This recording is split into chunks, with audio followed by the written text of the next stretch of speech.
It's Queensland Storyteller time. I'm Kim Dodsworth. Today, a story by Guy de Maupassant, 1850 to 1893. De Maupassant is the first of the modern writers to have seen the possibilities of the short story form. He wrote several hundred of them, and they constitute his chief claim to immortality. Here is one of them, about the tenderness of a woman's heart. It's called Moonlight. Madame Julie Rubert was expecting her elder sister, Madame Henriette Latour, who had just returned from a trip to Switzerland. The Latour household had left nearly 5 weeks before. Madame Henriette had allowed her husband to return alone to their estate in Calvados, where some business required his attention, and she had come to spend a few days in Paris with her sister. Night came on. In the quiet parlour, Madame Rubert was reading in the twilight in an absent-minded way, raising her eyes whenever she heard a sound. At last she heard a ring at the door, and her sister appeared wrapped in a travelling cloak, and without any formal greeting they clasped each other in an affectionate embrace, only desisting for a moment to give each other another hug. Then they talked about their health, about their respective families, and 1,000 other things, gossiping, jerking out hurried, broken sentences as they followed each other about, while Madame Henriette was removing her hat and veil. It was now quite dark. Madame Rubert rang for a lamp, and as soon as it was brought in, she scanned her sister's face, and was on the point of embracing her once more. But she held back, scared and astonished at the other's appearance. On her temples, Madame Latour had 2 large locks of white hair.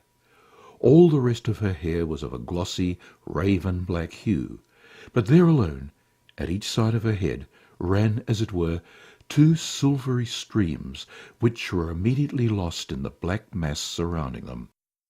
She was, nevertheless, only 24 years old, and this change had come on suddenly since her departure for Switzerland. Without moving, Madame Rubert gazed at her in amazement, tears rising to her eyes, as she thought that some mysterious and terrible calamity must have befallen her sister. She asked, "What is the matter with you, Henriette?" Smiling with a sad face, the smile of one who is heartsick, the other replied, "Why, nothing, I assure you. Were you noticing my white hair?" But Madame Rubert impetuously seized her by the shoulders, and with a searching glance at her, repeated, "What is the matter with you? Tell me what is the matter with you, and if you tell me a falsehood, I'll soon find it out." They remained face to face, and Madame Henriette, who looked as if she were about to faint, had 2 pearly tears in the corners of her drooping eyes. Her sister continued, "What has happened to you? What is the matter with you? Answer me." Then, in a subdued voice, the other murmured, I have a lover." And, hiding her forehead on the shoulder of her younger sister, she sobbed. Then, when she had grown a little calmer, when the heaving of her breast had subsided, she commenced to unburden herself, as if to cast forth this secret from herself, to empty this sorrow of hers into a sympathetic heart. Thereupon, holding each other's hands tightly clasped, the 2 women went over to a sofa in a dark corner of the room, into which they sank, and the younger sister, passing her arm over the elder one's neck, and drawing her close to her heart, listened. "Oh, I know there was no excuse for me. I don't understand myself, and since that day I feel as if I were mad. Be careful, my child, about yourself. Be careful. If you only knew how weak we are, how quickly we yield and fall. It takes so little, so little, so little. A moment of tenderness, one of those sudden fits of melancholy which come over you, one of those longings to open your arms, to love, to cherish something, which we all have at certain moments. You know my husband, and you know how fond I am of him. But he is mature and sensible, and cannot even comprehend the tender vibrations of a woman's heart. He is always the same, always good, always smiling, always kind, always perfect. Oh, how I sometimes have wished that he would clasp me roughly in his arms, that he would embrace me with those slow, sweet kisses which make two beings intermingle, which are like mute confidences. How I have wished that he were foolish, even weak, so that he should have need of me, of my caresses, of my tears. This all seems very silly, but we women are made like that. How can we help it? And yet the thought of deceiving him never entered my mind. Now it has happened, without love, without reason, without anything, simply because the moon shone one night on the lake of Lucerne.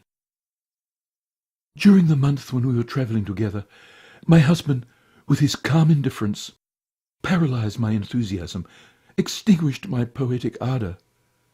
When we were descending the mountain paths at sunrise, when, as the 4 horses galloped along with the diligence, we saw in the transparent morning haze valleys, woods, streams, and villages, I clasped my hands with delight and said to him, "How beautiful it is, dear! Give me a kiss. Kiss me now."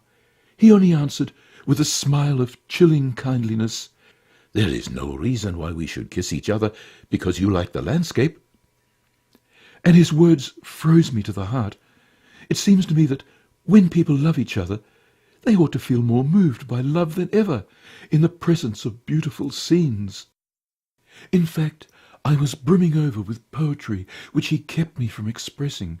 I was almost like a boiler filled with steam and about to explode. One evening, we had for 4 days been staying in a hotel at Flulon. Robert, having one of his sick headaches, went to bed immediately after dinner, and I went to take a walk all alone along the edge of the lake. It was a night such as one reads of in fairy tales. The full moon showed itself in the middle of the sky. The tall mountains, with their snowy crests, seemed to wear silver crowns. The waters of the lake glittered with tiny shining ripples. The air was mild, with that kind of penetrating warmth which enervates us until we are ready to faint, to be deeply affected without any apparent cause. But how sensitive, how vibrating the heart is at such moments! How quickly it beats, and how intense is its emotion! I sat down on the grass and gazed at that vast, melancholy and fascinating lake, and a strange feeling arose in me. I was seized with an insatiable need of love, a revolt against the gloomy dullness of my life. What! Would it never be my fate to wander, arm in arm, with a man I loved, along a moon-kissed bank like this? Was I never to feel on my lips those kisses so deep, delicious, and intoxicating which lovers exchange on nights that seem to have been made by God for tenderness? Was I never to know ardent, feverish love in the moonlit shadows of a summer's night? And I burst out weeping like a crazy woman. Then I heard something stirring behind me. A man stood there, gazing at me. When I turned my head around, he recognized me, and advancing, said, "You are weeping, madame." It was a young barrister who was travelling with his mother, and whom we had often met. His eyes had frequently followed me. I was so confused that I didn't know what answer to give, or what to think of the situation. I told him I felt ill. He walked on by my side in a natural and respectful manner, and began talking to me about what we had seen during our trip. All that I had felt, he translated into words. Everything that made me thrill, he understood perfectly, better than I did myself. And all of a sudden he repeated some verses of Alfred de Musset. I felt myself choking, seized with indescribable emotion. It seemed to me that the mountains themselves, the lake, the moonlight, were singing to me about things ineffably sweet. And it happened. I don't know how, I don't know why, in a sort of hallucination. As for him, I didn't see him again till the morning of his departure. He gave me his card!" And, sinking into her sister's arms, Madame Le Tour broke into groans, almost into shrieks. Then Madame Roubert, with a self-contained and serious air, said very gently, "You see, sister, very often it is not a man that we love, but love itself. And your real lover that night was the moonlight." And that was Moonlight by Guy de Maupassant. Listen in again next week for another short story of quality. I'm Kim Dodsworth.